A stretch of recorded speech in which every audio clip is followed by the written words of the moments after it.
Welcome to my Atari ST nostalgia trip, and for my next video in my Sega summer tour I will go racing again. And after the disappointing outrun, I am about to find out how many improvements its sequel actually has.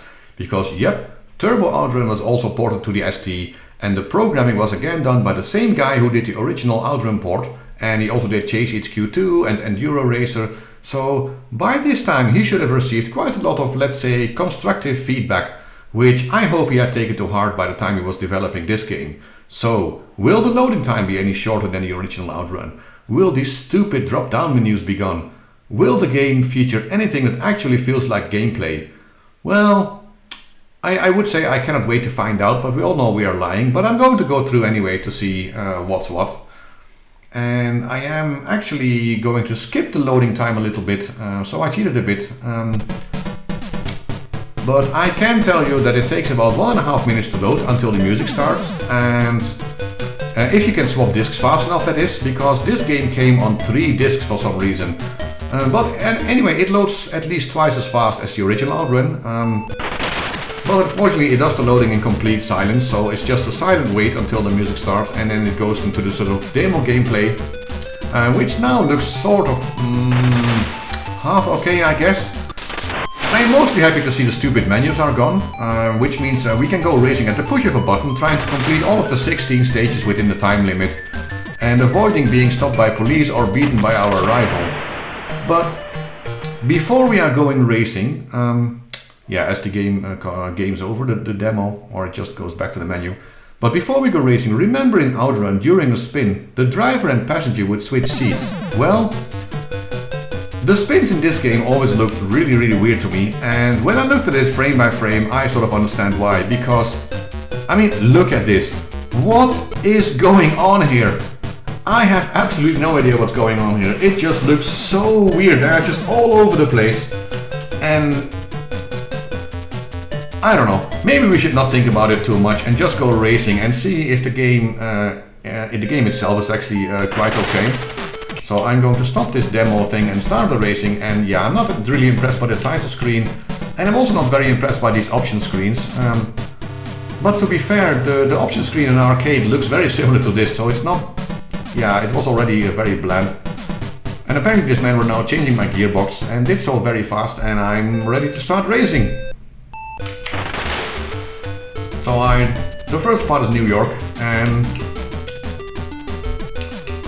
Yeah, I remember when I started this game I was like, nah, it actually... This seems to feel a bit smoother than Outrun. But don't be fooled, because yeah, the start of the stage there's not many objects. But you can also see, if you look at the side of the road, I mean, I'm going like 300 now or something. And there is absolutely no sense of speed whatsoever. Oh, I'm hitting the barrels. Is my turbo available? No, my turbo is still overheated.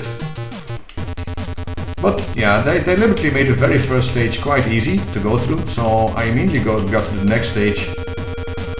And since I've accelerated loading times in my emulator, because I think normally you would wait for a loading time here, or the next stage. Yeah, that was one of the spins. And another one.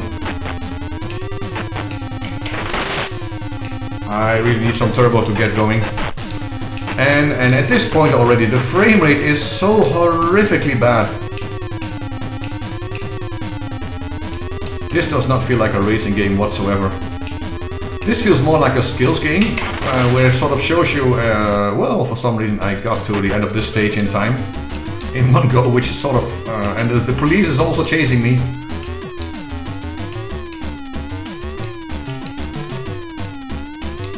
But yeah, it feels more like a skills game, where you just have to point your joystick in the correct direction according to the image shown on the screen. Oh, and I'm overheated, or my turbo's overheated, so I can't use it, so... That probably... Oh, come on, stop spinning like this. Yeah, I'm not sure if I will actually get to the end of this stage. But I have a few continues, but after each continue you just get more time. But you have to start the stage from the beginning, so you can't continue from where you were. So yeah, that's it. It immediately says, okay, you have credits remaining. Do you want to continue? I will say yes. And I'm back in Pittsburgh, but I'm back in the beginning of the level. But I have like 52 seconds instead of like the 35. But I have no idea if I will make it, and it's just... Yeah, and talking about this game, my experience now is that there are sort of there are two types of Sega arcade ports.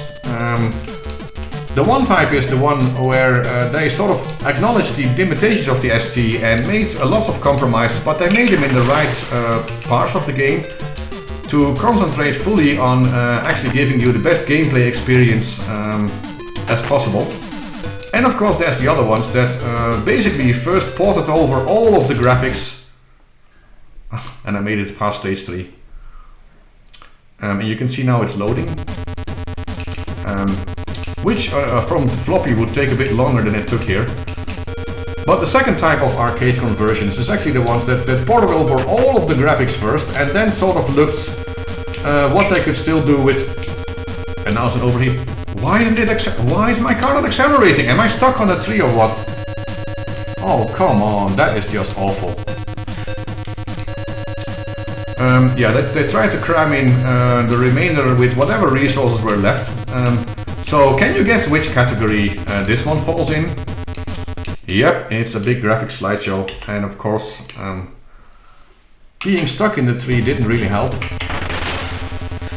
finish this game. And I think after this stage, if I'm able to complete it, I will be going to a shop where I can upgrade my car. But I can tell you, I'm already fed up with this game, and oh, I'm just going way too fast in that corner. But also, you can't see how tight a corner actually is. I mean, I can't. Maybe some people can. Maybe these signs are a sort of a warning sign, and now...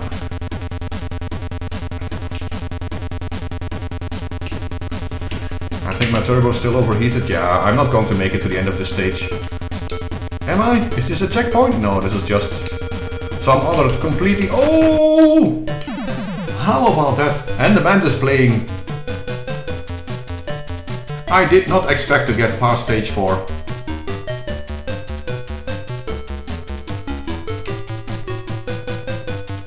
I guess I have to press my fire button to stop the band from playing? Yeah. Okay. And now I can choose which part I want. So I can choose high grip tires, a high power engine, or a special turbo. I will go for high grip tires because I'm struggling with the bends. And I think on the arcade they're actually carrying tires when you get high grip tires. Oh, okay. And my very, very shallow girlfriend was not impressed enough with my driving, so she gets in a car with my rival. So... I think I deserve better than her. I also deserve better than this frame rate. Oh my god. I mean, how many frames is this? Is this... I don't know if this was the right way to do the turbo, but we are in Chicago, I think, now.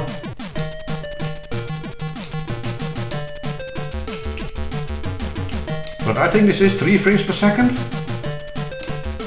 Maybe 4, but I think it's more than... And look at that crash animation, it just looks ridiculous. I make a forward flip and it's on its side, which basically means I will die in that crash because the guy is nowhere to be seen. At least my turbo is available, and I keep making it to checkpoints. It's always when I'm really fed up with the game and I just want it to end, it just doesn't end because I'm suddenly being fast enough for some reason. More police. Oh man, that animation.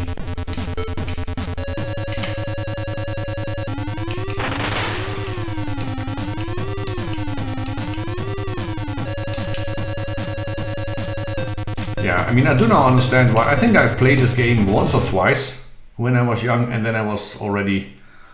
And I have some credits remaining, and... Okay, I will do one continue. Why isn't it accelerating?